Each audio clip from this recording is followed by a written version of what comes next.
الحمد لله رب العالمين. الحمد لله نحمده ونستعينه ونستغفره ونستهديه ونؤمن به ونتوكل عليه ونعوذ بالله من شرور أنفسنا ومن سيئات أعمالنا. من يهده الله فلا مضل له ومن يضلل فلا هادي له. ونشهد أن لا إله إلا الله وحده لا شريك له ونشهد أن محمدا عبده ورسوله أرسله بالهدى ودين الحق ليظهره على الدين كله ولو كره المشركون. اللهم صل على محمد وعلى آل محمد كما صليت على إبراهيم وعلى آل إبراهيم إنك حميد مجيد.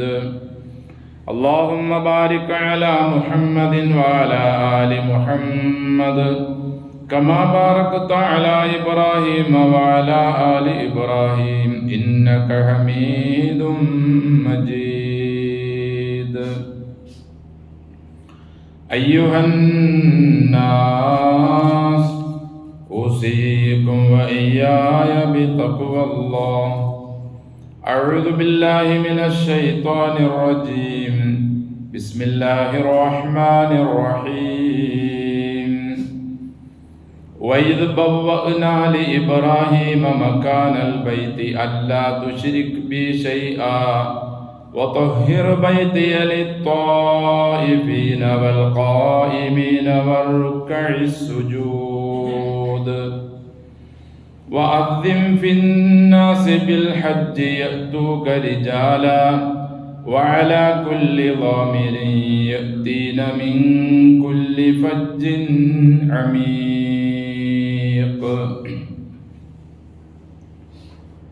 സ്നേഹവും ബഹുമാനവും നിറഞ്ഞ സത്യവിശ്വാസികളെ, വിശ്വാസിനികളെ,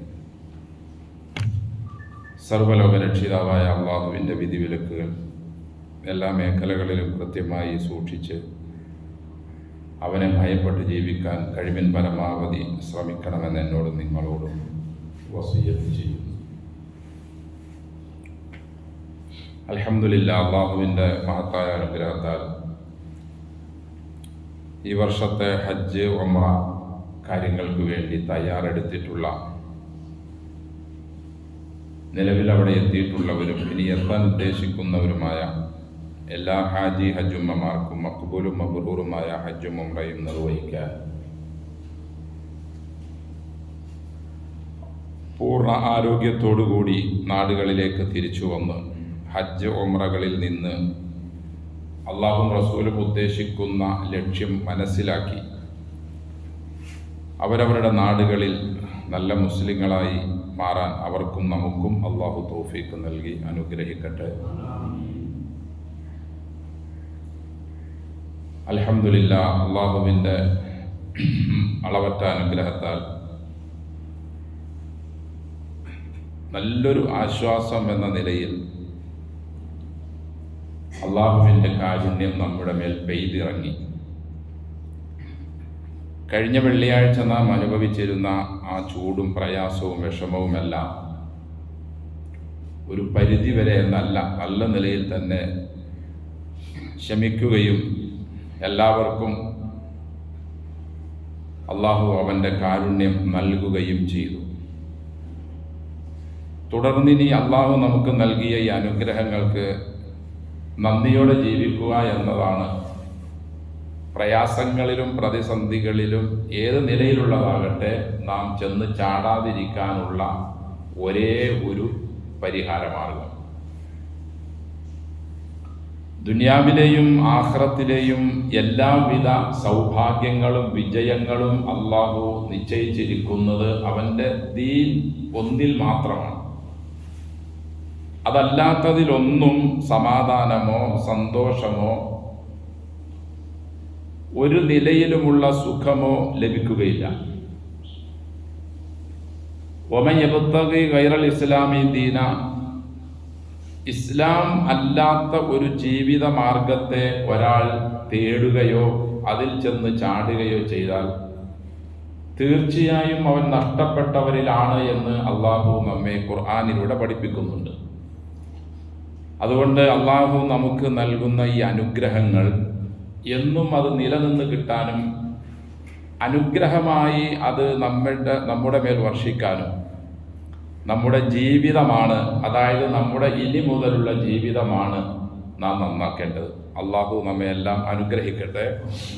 ഇസ്ലാം എന്നത് 5 സ്തംഭങ്ങളിൽ ഉയർത്തപ്പെട്ട ഒരു ബിൽഡിംഗ് പോലെയാണ് എന്ന് ഇസ്ലാമിനെ പരിചയപ്പെടുത്തിക്കൊണ്ട് അള്ളാഹുവിൻ്റെ റസൂൽ സല്ലല്ലാഹു അലൈഹി വസല്ലം നമ്മെ പഠിപ്പിക്കുന്നു.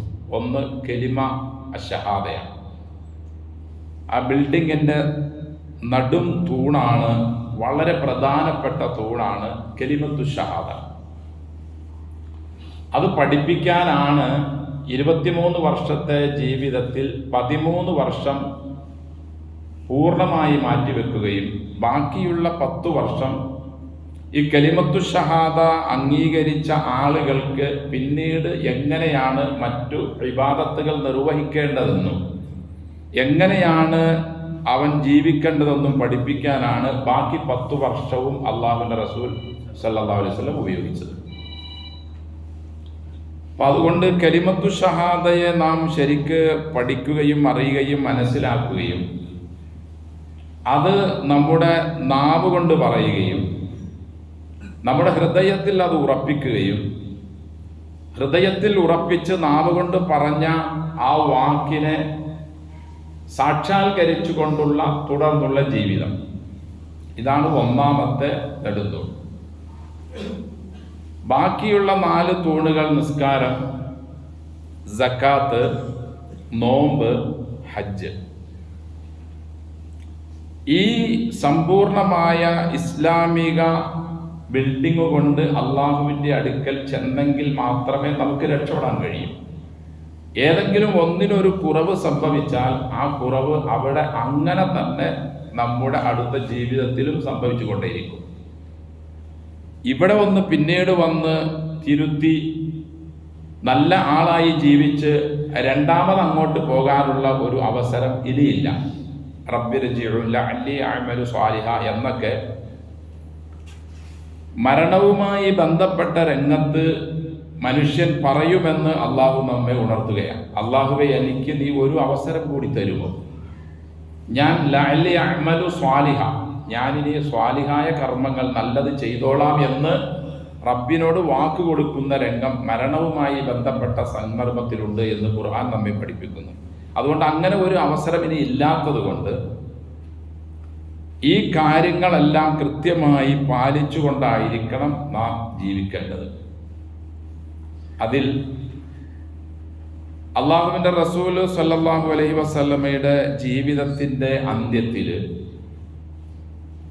ആദ്യത്തെയും അവസാനത്തേതുമായ ഹജ്ജ് കർമ്മം നിർവഹിച്ചുകൊണ്ട് ദീൻ ഇന്ന് പൂർത്തിയാവുകയാണെന്നും നിങ്ങൾക്ക് നാം ഇത് തൃപ്തിപ്പെട്ട് തന്നിരിക്കുന്നു എന്നും അള്ളാഹുവിൻ്റെ റസൂലിലൂടെ സല്ലല്ലാഹു അലൈഹി വസല്ലമയിലൂടെ അള്ളാഹു നമ്മെ അറിയിച്ചു. അൽ യൗമ അക്മൽതു ലക്കും ദീനക്കും തുടങ്ങിയ ആയത്തിലൂടെ അത് വിശദീകരിച്ചുകൊണ്ട് ഹജ്ജത്തുൽ വദാഇൽ അന്നും അഥവാ അറഫയുടെ അന്നും പിറ്റേ ദിവസം നെഹറിൻ്റെ പെരുന്നാളിൻ്റെ ദിവസമായ മിനയുടെ ദിവസത്തിലുമൊക്കെ ചില പ്രഭാഷണങ്ങൾ നടത്തിക്കൊണ്ട് അള്ളാഹുവിൻ്റെ റസൂൽ സല്ലല്ലാഹു അലൈഹി വസല്ലം ദീനിൻ്റെ ബാക്കിയുള്ള കാര്യങ്ങളും ജനങ്ങളെ പഠിപ്പിച്ചു.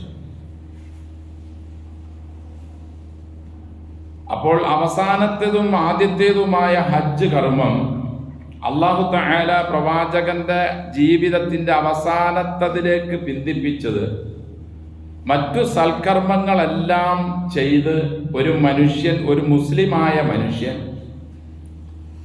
അവന്റെ ജീവിതത്തിൽ ഹജ്ജ് നിർവഹിക്കാതിരിക്കാൻ അവനൊരു നിർവാഹവും ഇല്ല എന്ന് പഠിപ്പിക്കുന്നതിന് വേണ്ടിയും കൂടിയാണ്. അതായത് ഇനിസ്തതഅത ഇലൈഹി സബീല, ആരോഗ്യവും സമ്പത്തും യാത്ര സൗകര്യങ്ങളും ഉണ്ടെങ്കിൽ ആ മനുഷ്യൻ ഹജ്ജ് നിർവഹിച്ചേ പറ്റൂ. റസൂല് പറയുന്നു, മമ്മലക സാദൻ വറാഹിലതൻ തുബല്ലിഗുഹു ഇലാ ബൈത്തില്ലാഹിൽ ഹറാം ഫലം യഹുജ്ജ ഫലാ അലൈഹി അൻ യമൂത യഹൂദിയൻ ഔ നസറാനിയ. ഒരാൾക്ക് എല്ലാ സൗകര്യവുമുണ്ട്, യാത്രയ്ക്കുള്ള എല്ലാ വിധത്തിലുള്ള ആരോഗ്യം, സമ്പത്ത്, വഴി എല്ലാം ഒത്തിണങ്ങി. അത് അള്ളാഹുവിൻ്റെ വീട്ടിലേക്ക് അവൻ എത്തിക്കുന്ന എല്ലാ സൗകര്യവും വന്നതിന് ശേഷവും ഫലം യഹുജ്ജ, അവൻ ഹജ്ജും ഉംറയും നിർവഹിക്കാൻ തയ്യാറായില്ല. ഫല അലൈഹി അൻ യമൂത യഹൂദിയൻ ഔ നസറാനിയ, അവൻ ഒന്നിരിക്കൽ മരിക്കുന്നത് യഹൂദനോ അല്ലെങ്കിൽ ക്രൈസ്തവനോ ആയിട്ടായിരിക്കും.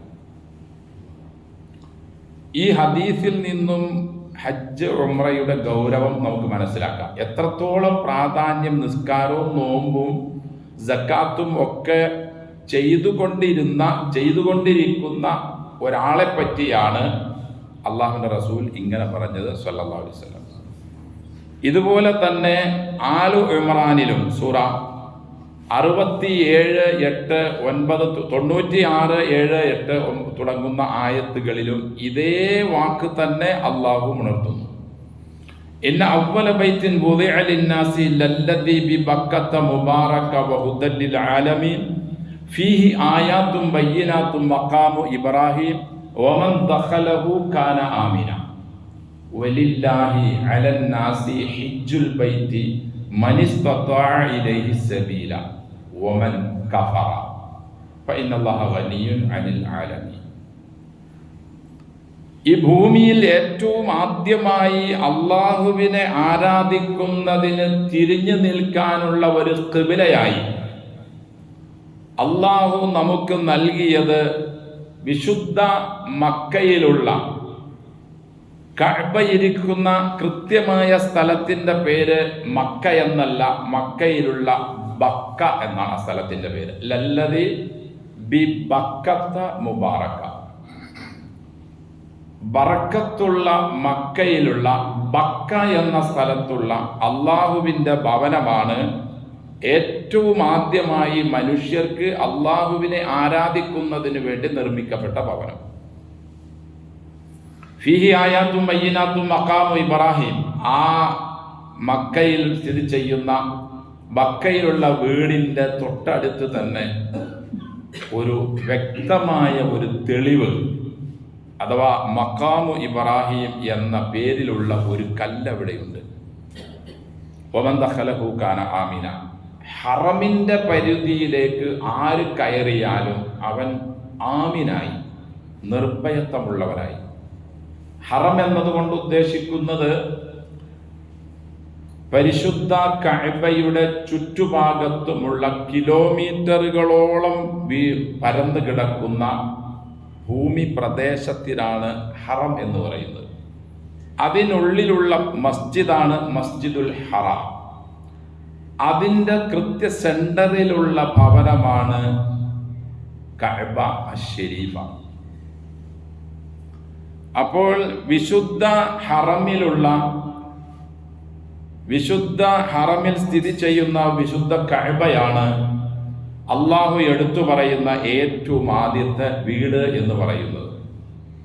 അതിലേക്ക് തിരിഞ്ഞു നിന്നുകൊണ്ടാണ് നിസ്കാരവും പ്രാർത്ഥനകളും മറ്റിതരം മുഴുവൻ സൽക്കർമ്മങ്ങളും ചെയ്യാൻ നമ്മോട് ആവശ്യപ്പെട്ടിട്ടുള്ളതും. രാത്രി കിടന്നുറങ്ങുമ്പോഴും പകലിൽ കിടന്നുറങ്ങുമ്പോഴും മരണത്തിന് ശേഷവും ഖബറിലുള്ള ജീവിതത്തിലും അടക്കം ആ വിശുദ്ധ ഭവനത്തിലേക്ക് തിരിഞ്ഞ് നിൽക്കാനും കിടക്കാനും ഇരിക്കാനുമാണ് അള്ളാഹു നമ്മോട് ആവശ്യപ്പെട്ടിട്ടുള്ളത്. ഏറ്റവും ഉന്നതമായ ആ വിശുദ്ധ ഭവനം. ഒരു മുസ്ലിമായ സ്ത്രീയോ പുരുഷനോ തുപ്പേണ്ടി വന്നാൽ ഒരു കാരണവശാലും വിശുദ്ധ കഅബയുടെ ഭാഗത്തേക്ക് തുപ്പുന്നത് പോലും പാടില്ലെന്ന് അള്ളാഹുവിൻ്റെ റസൂൽ സല്ലല്ലാഹു അലൈഹി വസല്ലം. ആ ഭവനത്തിൻ്റെ മഹത്വം എത്ര വലുതാണ്. മൻ തഫല തിജാഹൽ ഖിബ്ല, ഒരാൾ കഅബയുടെ ഭാഗത്തേക്ക് തുപ്പിയാൽ ജാഅ യൗമൽ ഖിയാമ, ഖിയാമത്ത് നാളിൽ അവൾ വരും. വതഫ്ലുഹു ബൈന ഐനൈഹി, അവൻ തുപ്പിയ തുപ്പൽ മുഴുവനും അവൻ്റെ 2 കണ്ണിൻ്റെ ഇടയിലുണ്ടായിരിക്കും. ഇമാം അബൂ ദാവൂദ് റഹിമഹുല്ലാഹ് റിപ്പോർട്ട് ചെയ്ത ഹദീസാണ്.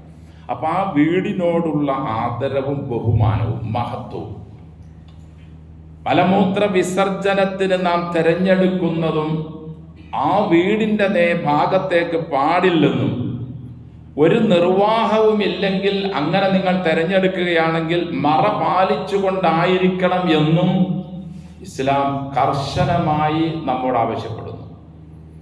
അപ്പൊ ഈ പറഞ്ഞു വരുന്നത് വിശുദ്ധമായ 1ാമത്തെ വീട്, അതിൻ്റെ മഹത്വം നാം മനസ്സിലാക്കിക്കൊണ്ട് വേണം ഹജ്ജും ഉംറയും മറ്റു കാര്യങ്ങളും നിർവഹിക്കാൻ തന്നെ. നിസ്കാരത്തിൽ പ്രാർത്ഥനാ വേളകളിൽ അങ്ങോട്ട് തിരിയുന്നതും അത് മനസ്സിലാക്കിക്കൊണ്ട് വേണം. വമൻ യുരിദു ഫീഹി ബിഇൽഹാദിൻ നുദിഖുഹു മിൻ അദാബിൻ അലീം.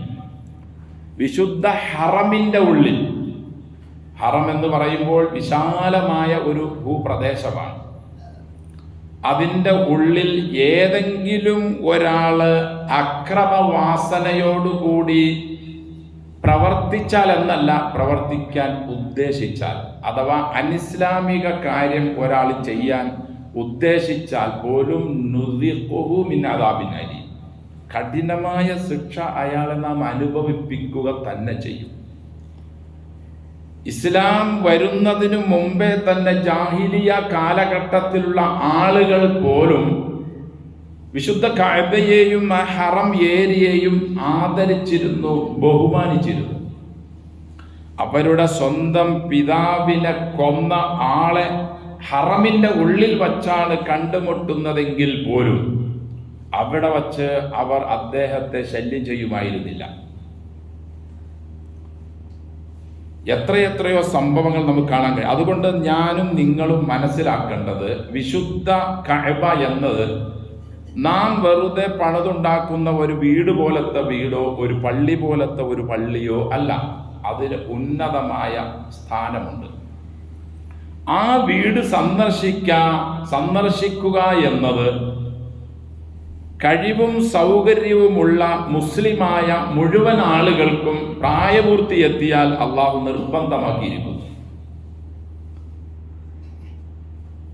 ഇബ്രാഹിം നബി അലൈഹിസ്സലാത്തു വസ്സലാമിനെ വിശുദ്ധ കഅബയുടെ ഫൗണ്ടേഷൻ മുൻപ് നിർമ്മിച്ചത് എവിടെയാണെന്ന്, ഇബ്രാഹിം നബിക്ക് മുമ്പും വിശുദ്ധ മന്ദിരമുണ്ട്.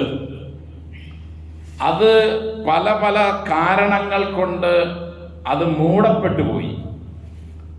അതിൻ്റെ കൃത്യമായ സ്ഥലം എവിടെയാണ് എന്ന് ജിബ്രീൽ അലൈഹിസ്സലാത്തു വസ്സലാമിനെ പറഞ്ഞയച്ചുകൊണ്ട് അള്ളാഹു ഇബ്രാഹിം നബിക്ക് കൃത്യമായി കാട്ടിക്കൊടുത്തു.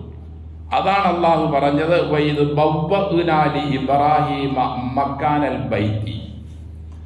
കഅബ ഉണ്ടായിരുന്നത് എവിടെയാണ് എന്ന് ഇബ്രാഹീമിന് നാം വ്യക്തമാക്കി കൊടുത്തു.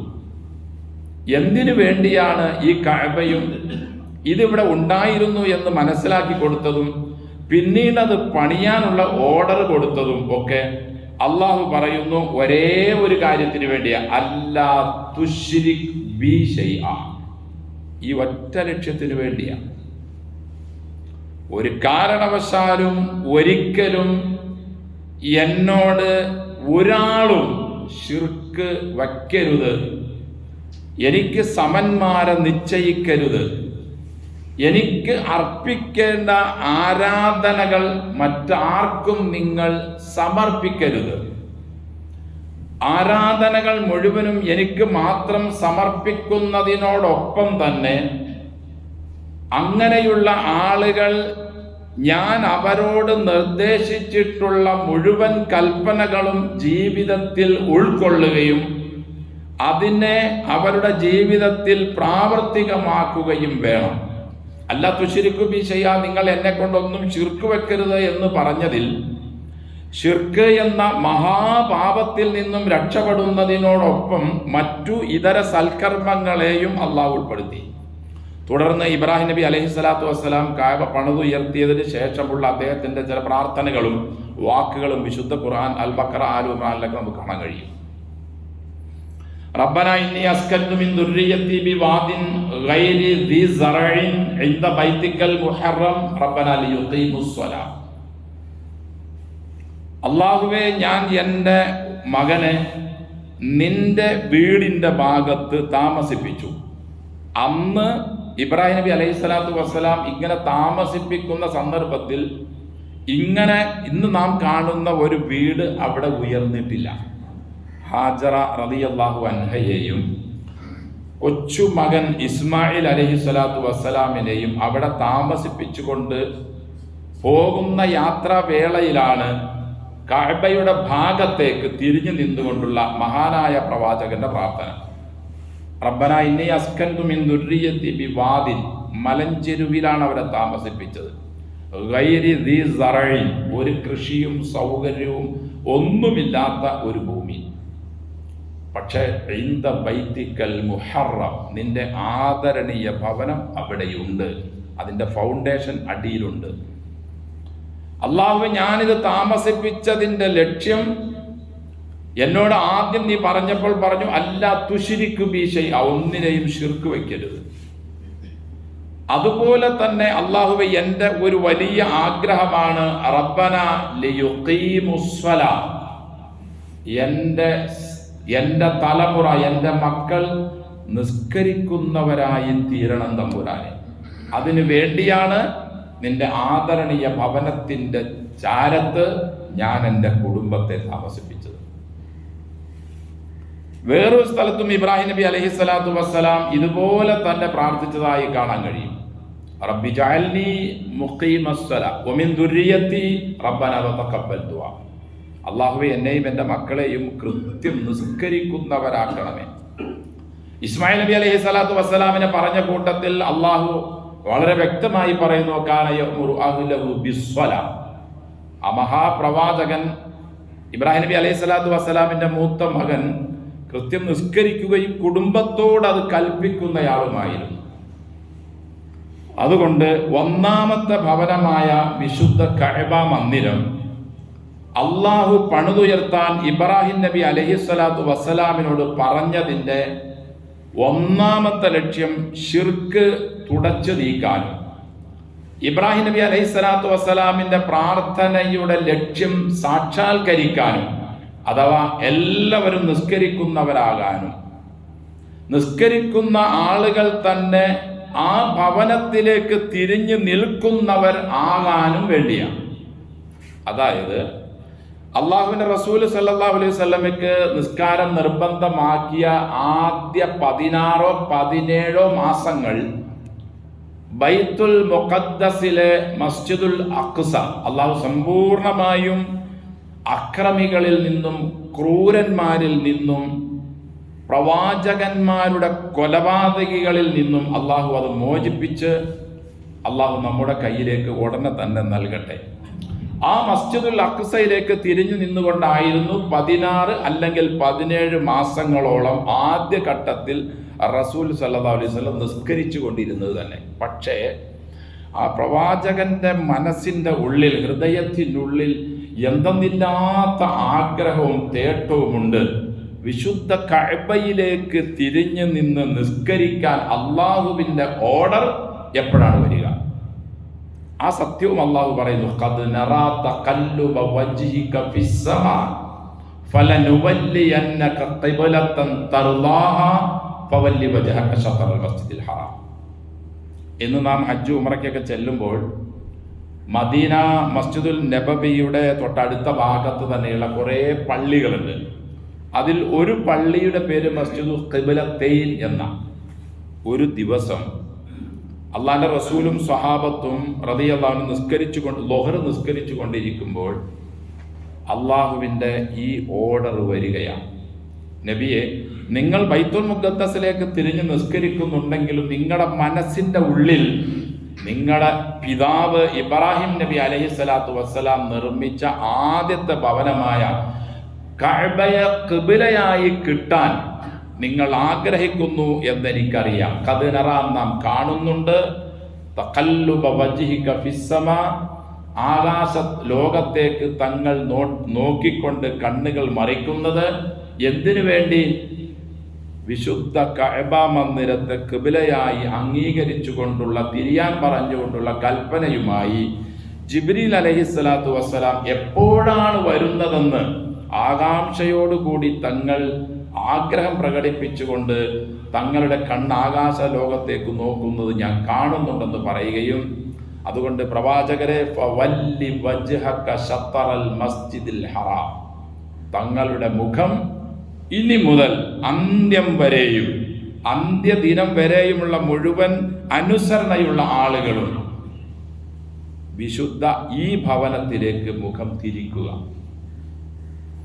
അപ്പോൾ അള്ളാഹുവിന്റെ റസൂൽ സല്ലല്ലാഹു അലൈഹി വസല്ലമയോടുള്ള അള്ളാഹുവിന്റെ ഈ കൽപ്പന ഇബ്രാഹിം നബി അലൈഹിസ്സലാത്തു വസ്സലാം പണിതുയർത്തിയ ആ വിശുദ്ധ കഅബ മന്ദിരത്തെ തൻ്റെ ഖിബ്ലയായി തൻ്റെ സമുദായത്തിന് അംഗീകരിച്ച് കിട്ടാൻ റസൂലിൻ്റെ ആത്മാർത്ഥമായ ആഗ്രഹം അള്ളാഹു അവിടെ പൂർത്തീകരിക്കുകയാണ്. അപ്പൊ ഈ വിശുദ്ധ മന്ദിരം പണിതുയർത്തി ശിർക്ക് പാടില്ലെന്നും കൃത്യം നിസ്കരിക്കണമെന്നും നിസ്കാരം മറ്റു ആളുകളോട് നിങ്ങൾ കൽപ്പിക്കണമെന്നും മറ്റിതര സൽക്കർമ്മങ്ങൾ ഒരു കാരണവശാലും അതിൽ കുറവ് വരുത്താതെ നിങ്ങൾ നിർവഹിക്കണമെന്നും അള്ളാഹു ആവശ്യപ്പെട്ടുകൊണ്ടാണ് വിശുദ്ധ ഹജ്ജും മറ്റു ഇതര സൽക്കർമ്മങ്ങളെയും അള്ളാഹു നിർബന്ധമാക്കുന്നത്. കാരണം ഹജ്ജിന് പോകുന്നവരോട് അള്ളാഹ് പറഞ്ഞു, കുറേ പൈസയും കൊണ്ട് പോകാനല്ല പറഞ്ഞത്, തഖ്വയും കൊണ്ട് പോകാനാണ്.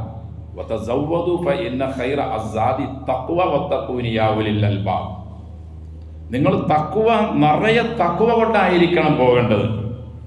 ഇല്ലെങ്കിൽ നിങ്ങളുടെ യാത്രയിലും യാത്രയ്ക്ക് മുമ്പും അവിടെ ചെന്നതിന് ശേഷവും നിങ്ങൾ ശിർക്കിലും ബിദ്അത്തിലും അനാചാരങ്ങളിലും ഒക്കെ നിങ്ങൾ ചെന്ന് ചാടും. നിങ്ങളെ വീഴ്ത്താൻ നിങ്ങളുടെ ജന്മശത്രുവായ പിശാച് നിങ്ങളുടെ കൂടെയുണ്ട്. മുജാഹിദ് ബിൻ ജബർ റഹിമഹുല്ല പറയുന്നു, ഹജ്ജിന് പോകുന്ന സംഘത്തോടൊപ്പം പിശാചും വേറൊരു സംഘത്തെയും യാത്രയാക്കും. അവരുടെ ഹജ്ജ് ഉംറ കൊണ്ട് ലക്ഷ്യം വെക്കുന്ന ലക്ഷ്യത്തെ അവരിൽ നിന്നും മറപ്പിച്ച് കളയുകയും അവരുടെ ഇടയിൽ അനിസ്ലാമിക തോന്നലുകളും പ്രവണതകളും ഉണ്ടാക്കി തീർക്കുകയും, എന്തിനാണ് ഞാൻ ഹജ്ജ് ചെയ്യാൻ വന്നത്, ഹജ്ജ് കൊണ്ട് എന്താണ് ഉദ്ദേശിക്കുന്നത്, ഉംറ കൊണ്ട് എന്താണ് ഉദ്ദേശിക്കുന്നതെന്ന ലക്ഷ്യത്തെ അവൻ മറപ്പിച്ച് കളയുകയും ചെയ്യും. ഹജ്ജിന്റെ മുഴുവൻ സന്ദർഭങ്ങളും ഇബാദത്തുകളും അർക്കാനുകളും വാജിബാത്തുകളും നിങ്ങൾ എടുത്തു നോക്കിക്കോ, അത് മുഴുവനും തൗഹീദ് മാത്രമാണ്. ജാബിർ റളിയല്ലാഹു അൻഹു അല്ലാഹുവിന്റെ റസൂൽ സല്ലല്ലാഹു അലൈഹി വസല്ലമയുടെ ഹജ്ജ് ഉംറയുടെ തൽബിയത്തിനെ പറ്റിയും ഇഹ്റാമിനെ പറ്റിയും പറഞ്ഞ കൂട്ടത്തിൽ അദ്ദേഹം പറയുന്നു, സുമ്മ അഹല്ല ബിത്തൗഹീദിന. അല്ലാഹുവിന്റെ റസൂൽ സല്ലല്ലാഹു അലൈഹി വസല്ലം ദുൽഹുലൈഫയിൽ വെച്ച് ഹജ്ജ് ഉംറയ്ക്ക് ഇഹ്റാം ചെയ്തുകൊണ്ട് സുമ്മ അഹല്ല ബിത്തൗഹീദി, തൗഹീദ് കൊണ്ട് അല്ലാഹുവിന്റെ റസൂൽ സല്ലല്ലാഹു അലൈഹി വസല്ലം ഇഹ്റാം ചെയ്തു. ഏതാണത്? ലബ്ബൈക അല്ലാഹുമ്മ ലബ്ബൈക. തുടങ്ങുന്ന തൽബിയത്ത് മുഴുവനും തൗഹീദ് നിറഞ്ഞതാണ്. അതിൽ ഒരു ശിർക്കും പാടില്ലെന്ന ആ വാക്കിൽ തന്നെയുണ്ട്. എന്നിട്ടും ശിർക്ക് കൃത്യമായി കലർത്തിക്കൊണ്ടും ശിർക്കിലുള്ള പ്രവൃത്തി കൊണ്ടുമാണ് യാത്ര തുടങ്ങുന്നതും യാത്രയിൽ ഉടനീളവും യാത്ര കഴിഞ്ഞു വരുമ്പോഴും. അല്ലാ തുശ്രിക് ബി ശൈഅ, എന്നിൽ ഒന്നും പങ്കു ചേർക്കരുതെന്ന് റബ്ബ് പറഞ്ഞതിനെ ഒരു അല്പം പോലും അതിൽ ചിന്ത കൊടുക്കാതെ ഒരു ഹാജിയായി അല്ലെങ്കിൽ ഒരു ഹജ്ജുമ്മയായി ആളുകൾ എന്നെ പറയണം എന്ന ഒരേ ഒരു ലക്ഷ്യം മാത്രം മുൻനിർത്തിക്കൊണ്ടാണ് ഇന്ന് എല്ലാ ഭാഗങ്ങളിൽ നിന്നും ആളുകൾ ഹജ്ജ് ഉംറയ്ക്ക് പോകുന്നത്. വളരെ കുറച്ച് ആളുകൾ മാത്രമാണ് ഇതിൽ നിന്നും വിഭിന്നമായിട്ടുള്ളൂ. ഹജ്ജ് കൊണ്ടുള്ള ലക്ഷ്യം കൃത്യമായി മനസ്സിലാക്കിയാൽ ഖലീലുല്ലാഹി ഇബ്രാഹിം നബി അലൈഹിസ്സലാത്തു വസ്സലാമിന്റെ ഓരോ മില്ലത്തും പിശാചിന്റെ പ്രവണതകൾക്ക് എതിരിൽ പ്രവർത്തിച്ചു കൊണ്ടുള്ളതായിരുന്നു എന്നും അദ്ദേഹം അള്ളാഹുവിന്റെ കൽപ്പനയെ സമ്പൂർണമായി കീഴൊതുങ്ങി ജീവിച്ച് അത് സമുദായത്തിനും അദ്ദേഹത്തിന്റെ കുടുംബത്തിനും അദ്ദേഹം കാട്ടിക്കൊടുത്തു എന്നും വിശുദ്ധ ഖുർആനും തിരുസുന്നത്തും പരിശോധിച്ചാൽ കാണാൻ കഴിയും. വവസ്വാ ബിഹാ ഇബ്രാഹിം ബനിഹി വയഅഖൂബ് യാ ബനിയ ഇന്നല്ലാഹ അസ്തഫാ ലക്കുമുദ്ദീൻ ഫലാ തമൂതുന്ന ഇല്ലാ വഅൻതും മുസ്ലിമൂൻ. ഇബ്രാഹിം നബി അലൈഹി സ്വലാത്തു വസ്സലാമും അദ്ദേഹത്തിൻ്റെ മകൻ യാക്കൂബ് നബി അലൈഹി സ്വലാത്തു വസ്സലാമും ഒക്കെ മരണവുമായി ബന്ധപ്പെട്ട സന്ദർഭത്തിൽ മക്കളെ വിളിച്ചുകൊണ്ട് കൊടുത്ത ഉപദേശം ഖുർആനിൽ പറയുന്നു. മക്കളെ, അള്ളാഹു നിങ്ങൾക്ക് നൽകിയത് ഇസ്ലാമാണ്. ഷിർക്കിന്റെ ഒരു വിധത്തിലുള്ള കലർപ്പുമില്ലാത്ത പക്ക ഹനീഫൻ മുസ്ലിമ, കൃത്യമായ ദീനാണ്.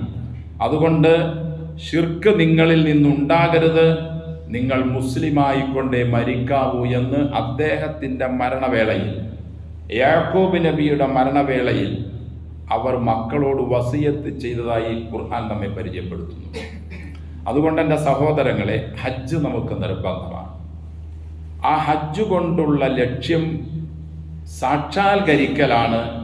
ഹജ്ജ് കൊണ്ട് നാം ചെയ്യുന്ന നമ്മുടെ സമ്പത്തും സമയവും ഒക്കെ ചെലവഴിക്കുന്ന അതിൻ്റെ ആകത്തുക ശിർക്കില്ലാത്ത സുന്നത്തനുസരിച്ചുള്ള ജീവിതമായിരിക്കണം. അള്ളാഹു നമ്മെ അനുഗ്രഹിക്കട്ടെ, നമ്മുടെ ഹാജിമാരെയും അനുഗ്രഹിക്കട്ടെ.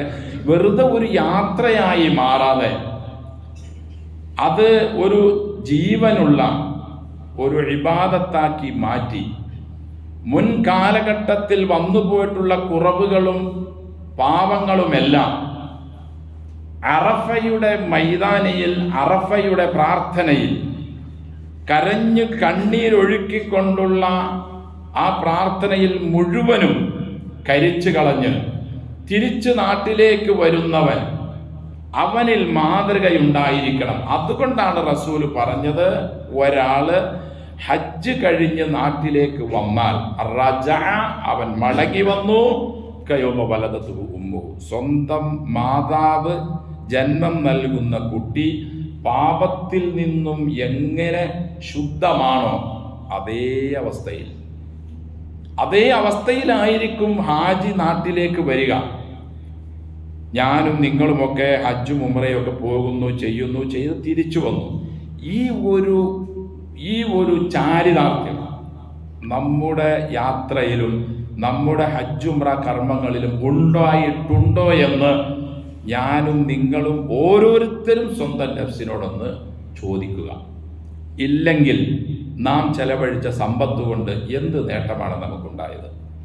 ഇബ്രാഹിം നബി അലൈഹിസ്സലാത്തു വസ്സലാമിന് അള്ളാഹു കഅബ മന്ദിരം പണിതുയർത്താനും അതിൽ എന്നിൽ ഒന്നിനെയും ശിർക്ക് വയ്ക്കരുത് എന്ന് കൽപ്പന കൊടുക്കുകയും ഇബ്രാഹിം നബി അത് സമ്പൂർണമായി പ്രാവർത്തികമാക്കുകയും അദ്ദേഹം തൗഹീദിന് വേണ്ടി ഏതെല്ലാം ത്യാഗം അനുഭവിക്കേണ്ടി വന്നിട്ടുണ്ടോ അതെല്ലാം അനുഭവിക്കുകയും ചെയ്തു. ഈ ഒറ്റ കാര്യത്തിന് വേണ്ടിയാണ്.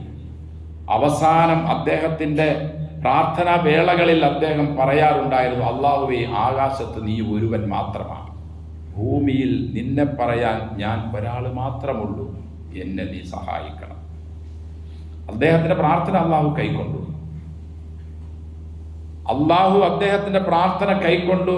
ക്രൂരന്മാരായ ആളുകൾ കത്തിയെരിയുന്ന തീയിലേക്ക് അദ്ദേഹത്തെ വലിച്ചെറിഞ്ഞിട്ടും അദ്ദേഹത്തിന്റെ സംഭവങ്ങൾ പറഞ്ഞുകൊണ്ട് റസൂല് പറയുന്നു സല്ലല്ലാഹു അലൈഹി വസല്ലം, ആ തീയിൽ താമസിച്ച അത്രയും സമയം അദ്ദേഹത്തിനുണ്ടായ അത്രയും സുഖം വേറൊരു സമയത്തും ലഭിച്ചിട്ടില്ല.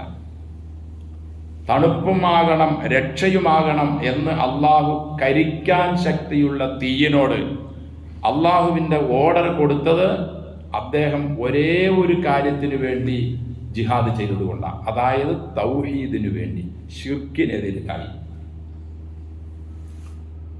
അള്ളാഹുവിൻ്റെ ദീനിൻ്റെ പ്രചാരണത്തിനും അള്ളാഹുവിൻ്റെ ഏകത്വത്തെ ജനങ്ങൾക്ക് മുഴുവനും പഠിപ്പിക്കാൻ വേണ്ടിയാണ് അദ്ദേഹം അള്ളാഹുവിൻ്റെ കൽപ്പനകളെ പ്രാവർത്തികമാക്കിക്കൊണ്ട് അദ്ദേഹത്തിന് സഞ്ചരിക്കാൻ കഴിയുന്ന മേഖലകളിലെല്ലാം സഞ്ചരിച്ചത്.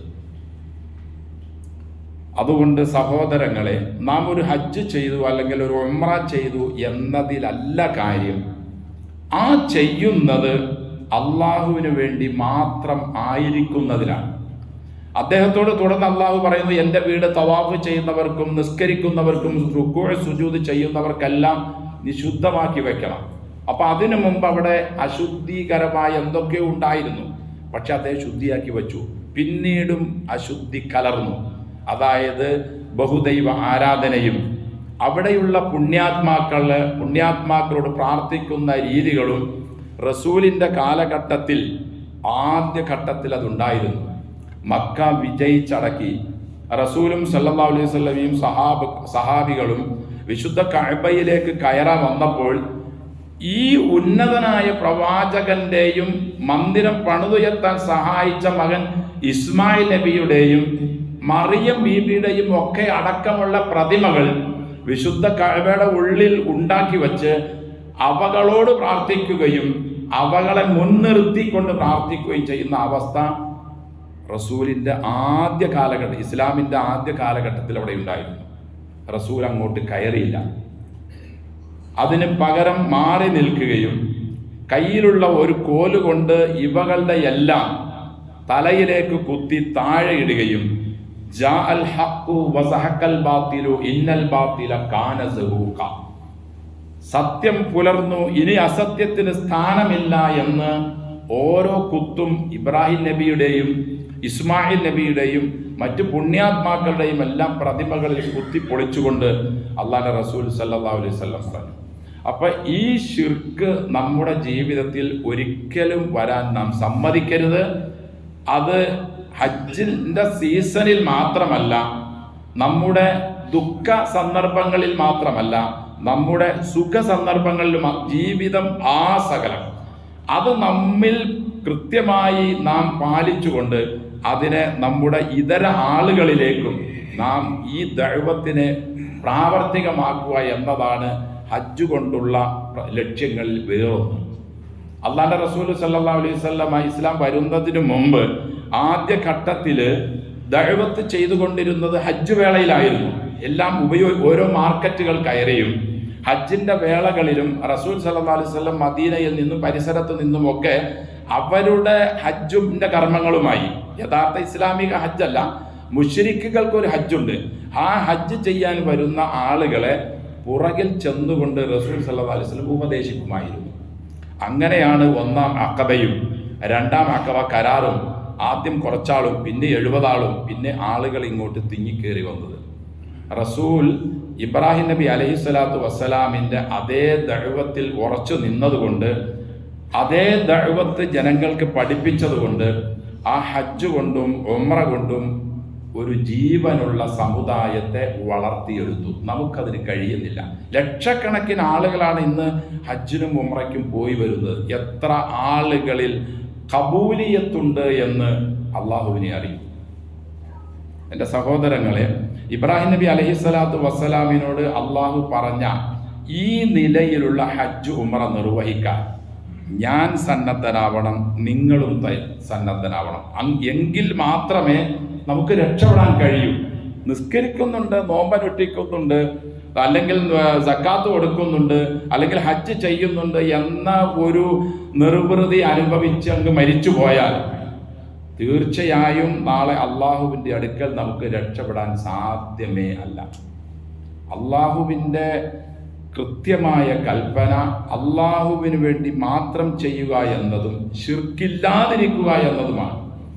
ഇന്ന് മുസ്ലിം സമുദായത്തിന് ഒരുപാട് പള്ളികളുണ്ട്, സ്കൂളുകളുണ്ട്, മദ്രസ സ്ഥാപനങ്ങളെല്ലാം ഉണ്ട്. പക്ഷെ ഈ ഒരു മഹാപാപത്തിൽ നിന്നും രക്ഷപ്പെട്ട സമുദായ അംഗങ്ങൾ, മസ്ജിദുകൾ എത്രയുണ്ട്?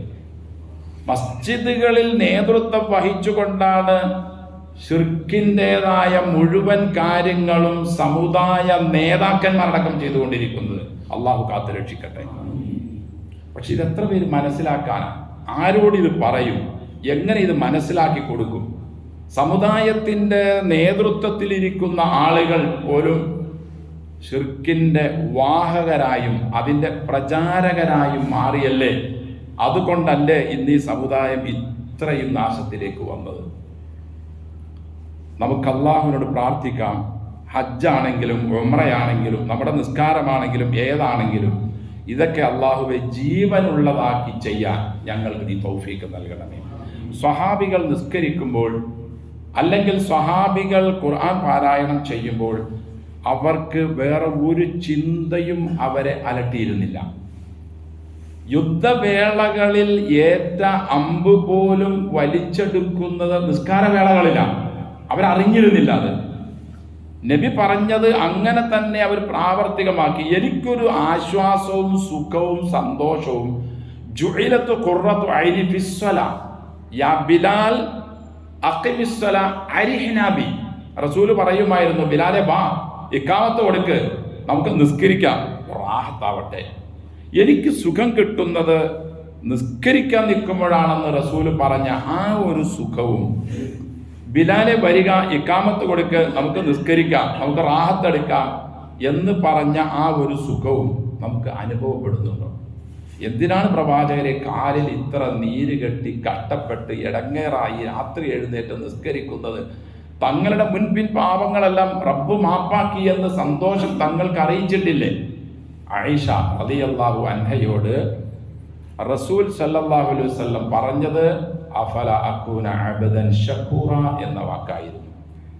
ആയിഷ, ഞാനൊരു നന്ദിയുള്ളവനാകണ്ടേ? നിന്ന് രാത്രി ഉറക്കമൊഴിച്ച് നിന്ന് ഖുർആൻ പാരായണം ചെയ്ത് നിസ്കരിച്ചത് കാരണമായി കാലിൽ നീര് കെട്ടുമായിരുന്നു. നമുക്ക് നീര് കെട്ടുന്നത് എപ്പോഴാ?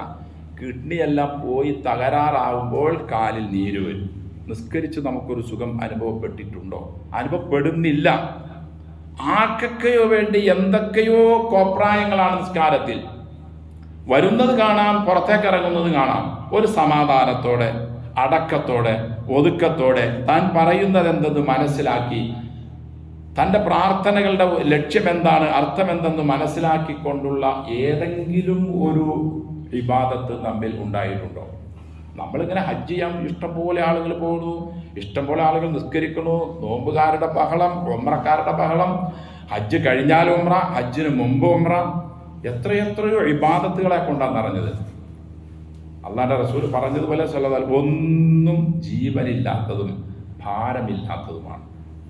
അള്ളാഹു ജീവനുള്ളതും ഭാരമുള്ളതും അകക്കാമ്പുള്ളതും മജ്ജയുള്ളതുമായ ഇബാദത്തുകളാക്കി മാറ്റാൻ നമ്മുടെ ഹാജിമാരെയും ഹജ്ജുമമാരെയും നമ്മെ എല്ലാവരെയും അള്ളാഹു അനുഗ്രഹിക്കട്ടെ.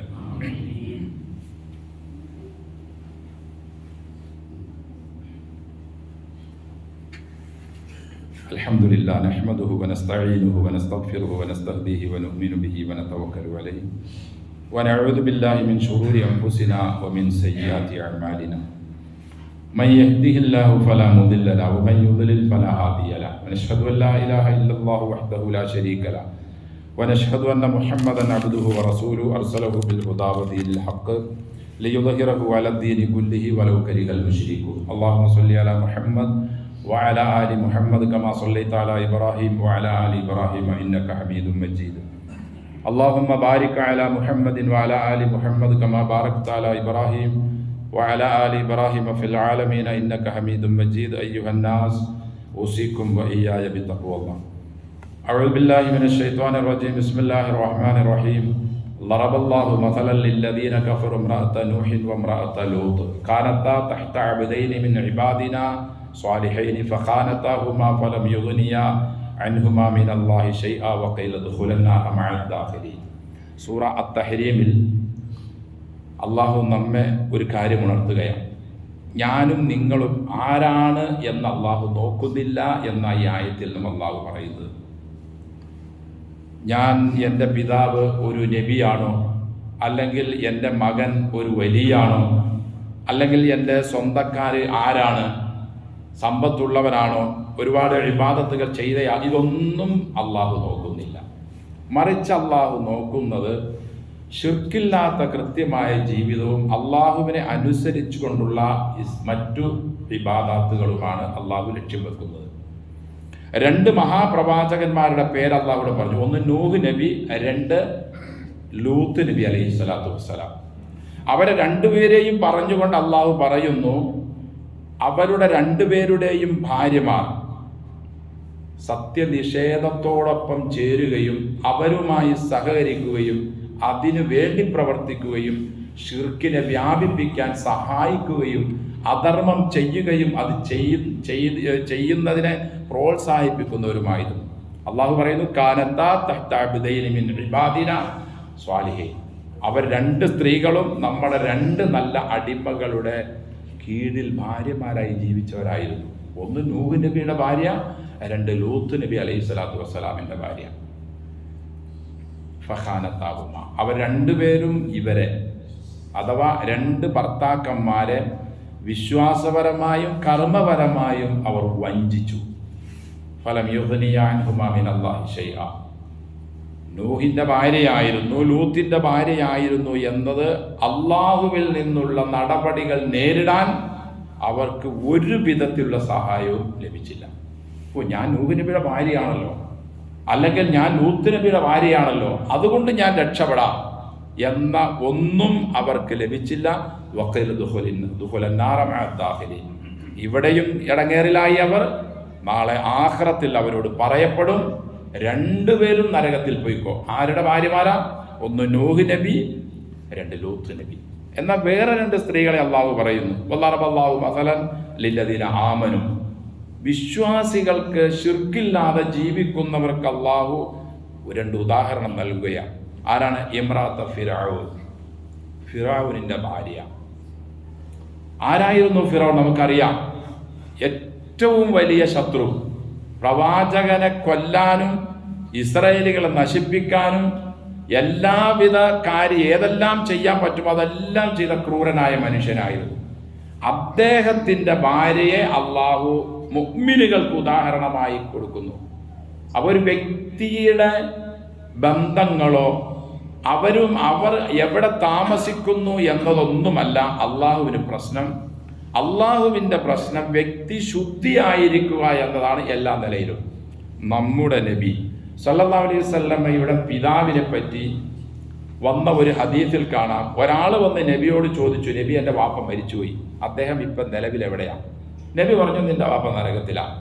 വിഷമിച്ച് പ്രയാസപ്പെട്ട് തിരിച്ചുപോയ ആളെ വീണ്ടും തിരിച്ചു വിളിച്ചുകൊണ്ട് നബി പറയുന്നു, ഇന്ന അബി വാബാക ഫിന്നാർ. ഒരു വിഷമിക്കാനില്ല, നിന്റെ അവസ്ഥ മാത്രമല്ല, എൻ്റെ പിതാവും നിന്റെ പിതാവും നരകത്തിലാണ്. അപ്പോൾ നമ്മുടെ നബിയുടെ പിതാവ്, ലൂത്ത് നബിയുടെ ഭാര്യ, നൂഹ് നബിയുടെ ഭാര്യ, അതുപോലെ തന്നെ ഇബ്രാഹിം നബി അലൈഹി സ്വലാത്തു വസ്സലാമിന്റെ പിതാവ് ആസർ. നാളെ അള്ളാഹിനോട് പറയും, പടച്ചോനെ, ഇബ്രാഹിം നബി, പടച്ചോനെ, നാളെ ഖിയാമത്ത് നാളിൽ എന്നെ നാണം കെടുത്തൂലെന്ന് നീ പറഞ്ഞിട്ടുണ്ടല്ലോ പടച്ചോനെ. എൻ്റെ വാപ്പ, അദ്ദേഹത്തിന്റെ മുഖത്ത് കരുവാളിച്ച് പൊടി വിരണ്ട് വിഷമത്തിലായി നിൽക്കുന്നു എൻ്റെ വാപ്പ. എനിക്കത് പ്രയാസമാണ് തമ്പുരാനെ. എൻ്റെ വാപ്പയുടെ കാര്യത്തിൽ എൻ്റെ ശുപാർശ നീ സ്വീകരിക്കണം. ഇബ്രാഹിം നബി അലൈഹി സ്വലാത്തു വസ്സലാമിനോട് റബ്ബ് പറയും, ഇന്നി ഹറംതുൽ ജന്ന അലൽ കാഫിരീൻ. ഇബ്രാഹിം, കാഫിറിന് സ്വർഗം ഹറാം. ശിർക്കുള്ളവനും അതുമായി ബന്ധപ്പെട്ടവനും വെളുത്തിരിക്കുന്നോ ഇതൊന്നും അല്ല വിഷയം. കാഫിറിന് സ്വർഗം ഹറാമാണ്. അങ്ങനെ ഇരിക്കവേ ഇബ്രാഹിം നബി അലൈഹി സ്വലാത്തു വസ്സലാമിനോട് അള്ളാഹു പറയും, നിന്റെ കാലിന്റെ ഭാഗത്ത് എന്താ നോക്കുമ്പോഴേക്കും ഇബ്രാഹിം നബിയുടെ പിതാവ് ആദറിനെ കൂട്ടിക്കെട്ടി പിടിച്ച് നരകത്തിലേക്ക് എറിയുമെന്ന് ഇമാം ബുഖാരി റഹിമഹുല്ലാ. അതുകൊണ്ട് മുസ്ലിങ്ങളെ, സഹോദരങ്ങളെ, സഹോദരിമാരെ, നമ്മുടെ ജീവിതത്തെ നന്നാക്കി തീർക്കുക. എങ്ങനെ നന്നാക്കി തീർക്കുക? ശിർക്കിൽ നിന്നും പൂർണ്ണമായി നാം ഒഴിയുക, ബിദ്അത്തുകളിൽ നിന്നും സമ്പൂർണ്ണമായി നാം ഒഴിയുക, മാറുക. റസൂൽ സല്ലല്ലാഹു അലൈഹി വസല്ലം നമ്മെ പഠിപ്പിച്ചിട്ടുള്ളത് മാത്രം നമ്മുടെ ജീവിതത്തിൽ പ്രാവർത്തികമാക്കുക. അള്ളാഹു നമ്മെ എല്ലാം അനുഗ്രഹിക്കട്ടെ. ഇൻഷാ അല്ലാഹ് നമ്മുടെ ജമാലിക്ക, നമ്മുടെ ഈ പള്ളിയിൽ കഴിഞ്ഞ വെള്ളിയാഴ്ച അടക്കം ഇവിടെ ജുമാക്ക് വന്നിരുന്ന ജമാലിക്ക ഉംറയ്ക്ക് പോയിരുന്നു. കഴിഞ്ഞ ചൊവ്വാഴ്ച ഉംറയൊക്കെ കഴിഞ്ഞ് അദ്ദേഹത്തിന് ചെറിയൊരു പനി അനുഭവപ്പെടുകയും പെട്ടെന്ന് അദ്ദേഹം മരിക്കുകയും ചെയ്തു. റസൂൽ പറഞ്ഞതുപോലെ സല്ലല്ലാഹു അലൈഹി വസല്ലം, ഉംറ ഹജ്ജ് കഴിഞ്ഞാൽ അത് നല്ല ലക്ഷ്യത്തിന് വേണ്ടി ആര് ചെയ്തോ അവൻ്റെ മാതാവ് അവന് ജന്മം നൽകുമ്പോൾ പാപത്തിൽ നിന്നും എങ്ങനെ ശുദ്ധിയായിരിക്കുമോ അതേ അവസ്ഥയിലാണ് നമ്മുടെ ജമാലിക്കാനെയും. മരണപ്പെട്ട മുഴുവൻ അങ്ങനെയുള്ള ഹജ്ജുംറ കഴിഞ്ഞിട്ട് മരണപ്പെട്ട എല്ലാവരെയും അള്ളാഹു ആ ഗണത്തിൽപ്പെടുത്തുകയും അവർക്ക് അള്ളാഹു മഖ്ബൂലായ ഹജ്ജ് ഉംറയൊക്കെ നിർവഹിച്ച, എല്ലാവിധ സൽക്കർമ്മങ്ങളും നിർവഹിച്ച ഒറിജിനൽ യഥാർത്ഥ കൂലി അള്ളാഹു അവർക്ക് നൽകുകയും ചെയ്യട്ടെ. അദ്ദേഹത്തിൻ്റെ ഖബറിടം അള്ളാഹു വിശാലമാക്കട്ടെ. അദ്ദേഹത്തിൻ്റെ കുടുംബവും ഉണ്ടായിരുന്നു എന്നാണ് കേട്ടത്. അവർക്ക് നല്ല നിലയിൽ തിരിച്ചു വരാനും ഉള്ള എല്ലാ സൗകര്യങ്ങളും ഒരുക്കുകയും ക്ഷമ അവർക്ക് കൊടുക്കുകയും അവരെയും അദ്ദേഹത്തെയും നമ്മയും എല്ലാം അള്ളാഹു ജന്നാത്തുൽ ഫിർദൗസിൽ ഒരുമിച്ച് കൂട്ടി അനുഗ്രഹിക്കട്ടെ. ഇൻഷാ അല്ലാഹ് ഈ മാസം 19-ാം തീയതി QHLSൻ്റെ സൂറത്തു താഹയുമായി ബന്ധപ്പെട്ട പരീക്ഷ സലഫി സെൻറ്റർ നടക്കൽ 9:30 മുതൽ 11:30 വരെ നടക്കുന്നുണ്ട്. എല്ലാവരും അതിൽ പങ്കെടുക്കുക. ഖുർആനുമായി നമുക്ക് ബന്ധപ്പെടാനും ഖുർആനെ പരിചയപ്പെടാനും ഖുർആനെ മനസ്സിലാക്കാനുമുള്ള ചില അവസരങ്ങളാണ് ഇതെല്ലാം. ദുനിയാവിൻ്റെ ഓട്ടത്തിൻ്റെ സന്ദർഭത്തിൽ കുറച്ച് സമയങ്ങളെങ്കിലും ഇങ്ങനെ എടുത്ത് ആ താഹ സൂറത്തൊന്ന് എടുത്ത് പരിശോധിച്ച് കുറച്ച് കാര്യങ്ങളൊക്കെ മനസ്സിലാക്കി നമ്മളെ പരീക്ഷ എഴുതി എല്ലാവരും ചിലപ്പോൾ 100% മാർക്ക് കിട്ടിക്കൊള്ളുന്നില്ല, വേണ്ട എങ്കിലും നമ്മളത് എഴുതാനുള്ള ഒരു ശ്രമം നടത്തിയാൽ നമുക്ക് ഖുർആനുമായി ബന്ധപ്പെടാനുള്ള ഒരു ചാൻസുകളാണ്. ഇങ്ങനെയൊക്കെയാണ് നമുക്ക് നന്നാവാനുള്ള അവസരങ്ങൾ. അത് ഉപയോഗപ്പെടുത്തണമെന്ന് അറിയിക്കുന്നു. അല്ലാഹു സുബ്ഹാനഹു വ തആല നമുക്കെല്ലാവർക്കും വിശുദ്ധ ഖുർആനും തിരുസുന്നത്തും മനസ്സിലാക്കാനും പഠിക്കുന്നത് നമ്മുടെ ജീവിതത്തിൽ പ്രാവർത്തികമാക്കാനും ചെയ്യുന്നത് ആത്മാർത്ഥമായി ചെയ്യാനും അങ്ങനെ നല്ല മുസ്ലിങ്ങളായി മാറാനും അള്ളാഹു നമുക്കെല്ലാം തൗഫീഖ് നൽകി അനുഗ്രഹിക്കട്ടെ. അല്ലാഹുമ്മ ഗ്ഫിർ ലനാ വലിൽ മുഅ്മിനീന വൽ മുഅ്മിനാത്ത് അല്ലാഹുമ്മ ഗ്ഫിർ ലനാ വലിൽ മുഅ്മിനീന വൽ മുഅ്മിനാത്ത് അല്ലാഹുമ്മ ഗ്ഫിർ ലനാ വലിൽ മുഅ്മിനീന വൽ മുഅ്മിനാത്ത് വൽ മുസ്ലിമീന വൽ മുസ്ലിമാത്ത് അൽ അഹ്യാഇ മിൻഹും വൽ അംവാത്ത് ഇന്നക മുജീബുദ് ദഅവാതി യാ ഖാദിയൽ ഹാജാത്ത്.